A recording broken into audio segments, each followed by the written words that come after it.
O'zbekiston pensionerlari, diqqat qiling. Sizlar uchun muhim ma'lumotlar e'lon qilindi. Pensiya vaqtincha to'xtatiladi? Pullar berilmaydimi?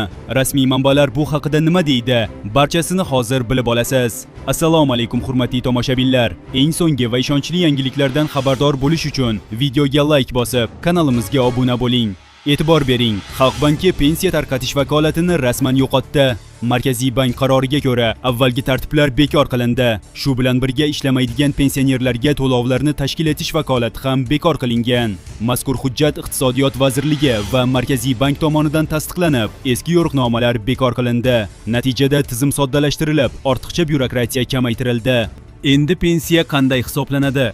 Erkaklar 60 yosh va 25 yil staj bilan, ayollar 55 yosh va 20 yil staj bilan pensiyaga chiqadi.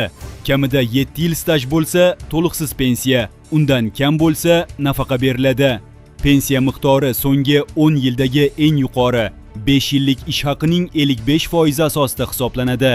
Har ortiqcha yil uchun qo'shimcha 1% qo'shiladi. Faxriy unvoni borlarga esa qo'shimcha ustama beriladi. Yana bir yangilik. Endi qog'oz guvohnoma berilmaydi. Hamma ma'lumot elektron tizimda yuritiladi. Pensiyalar narxlar o'zgarishiga qarab indeksatsiya qilinadi. Harbiylar uchun ham o'zgarishlar kutilmoqda. 30 yildan ortiq xizmat qilganlar uchun pensiya miqdorini oshirish rejalashtirilgan. Hisoblashda ish haqining ulushi 75% dan 100% gacha oshirilishi mumkin.